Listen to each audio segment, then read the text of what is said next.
Makrofotograafia võib tunduda üsna lihtne, et võtame objektiivi, millega saab pildistada üsna lähedalt ja ongi olemas. Aga siiski kummitavad seda valdkonda omad probleemid. Ja üks neist probleemidest on see, et esiteks me lähme kuskile hämarasse pöösa alla. Teiseks meil on võtteobjekt lähedal, mis tähendab väga kitsast teravussügavust. Ja et saada rohkem teravust, keerame ava kinni. Sellega on meil väga palju valgust juba kadunud. Et valguse kadu kompenseerida, on vaja tõsta ISO ja sinna ka pildi kvaliteet. Alternatiivina võib kasutada makrovälku. Minu nimi on Anton Lember, tervitan teid Tartu Ülikooli botaanikaiast Point TV poolt ja täna räägime Mets 15 MS1 makroringvälgust. Metsu 15 MS1 on väga mitmeski mõttes teerav makrovälk. Kui klassikaline kontseptsioon makrovälgust koosneb parajasti kobakast juhtseadmest, mis kinnitab välgukinga, sealt tulevast sellisest sõrmejämedusest trossist, mis läheb siis objektiivi esiotsa ümber olevasse välgu põhiblokki, siis Mets 15 ongi täpselt nii palju, kui teda on praegu minu käes ja mitte mingit kobakat juhtseadet ega kaablit ei ole. Selle on võimalikuks teinud see, et väga mitmed kaameratootjad on kasutusele võtnud juhtmevaba välgu juhtimise. Ehk siis kaamera enda pisikene sisevälk suudab juhtida eemal olevaid välke. Erinevaid tooted nimetavad seda funktsiooni erinevalt, kas siis commander või master. Kui suured TTL-välgud, mis käivad välgukinga ja võimaldavad juhtida teisi välke, on suhteliselt vana teema ja olemas kõikidel suurtel tootjatel, siis see, et kaamera enda, see väikene sisevälk suudab kavandada eemal olevaid välke, on suhteliselt uus. Selline süsteem on olemas Nikonil, Olympusel, Pentaxil, Sonil, Samsungil ja nüüd uuest EOS 7D'st ka Canonil. Ja kui te ei ole kindel, et kas teie kaamera toetab seda funktsiooni või mitte, siis pöörduge enda kaamera kasutusjuhendi poole. Vaatame esmalt siis välku ennast lähemalt. Mets 15 tuleb komplektis kandekotiga, millel on siis olemas vööaas. Siin kotis on koht siis loomulikult välgu enda jaoks. Siin on tasku infrapunaklambri jaoks, mille eesmärgist räägime hiljem. Siin on 2 lisataskut, kus ühes ennast peidab hajuti, ehk siis pehmendushajuti. Hajutil joondamiseks on siin märk, mis tuleb paika panna ja suruda lihtsalt välgu peale. Lisaks on komplektis 3 adapterrõngast erinevate objektiividega kinnitamiseks. Need on siis 52, 55 ja 58 mm. Eraldi on veel võimalik juurde osta adapterrõngaid näiteks 62 mm, 67 ja 72 mm. Välku ei pea ilmtingimata kasutama selle master või commander režiimi orjana, vaid saab ka kasutada selliste kaameratega, millel ei ole seda režiimi, kus siis saab teda kasutada ilma TTL mõõtmiseta orjana, ehk siis manuaalseades orivälguna.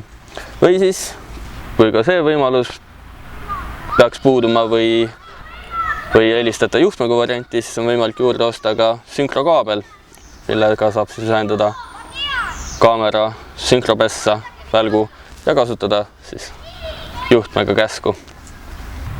Paneme siis Mets 15 kaamerale külge. Nagu öeldud, on siis makrovälgu objektiivile kinnitamiseks vajalik adapter. Adapter kinnitub filtri keermesse ja adapteri enda sees on omakorda filtrikeere, ehk siis siia saab keerata näiteks polarisatsioonifiltri. Välgu külje peal on 2 suurt musta nuppu. Need tuleb alla vajutada, asetada välk adapterile otsa ja ongi välk paigaldatud. Välk käib siin adapteri otsas suhteliselt vabalt ringi. See on selle jaoks siis, et saaks valida 2 siis põhivälgu asukoha kaadri suhtes. Ja võibki põhimõtteliselt hakata pildistama. Välgu disain on suhteliselt ergonoomiline ja lihtne. Enamus juhtnuppe on siis tagumise poole peal, ehk siis pool, mis jääb kaamera poole. Allservas on suur sisse-välja lülitamise nupp.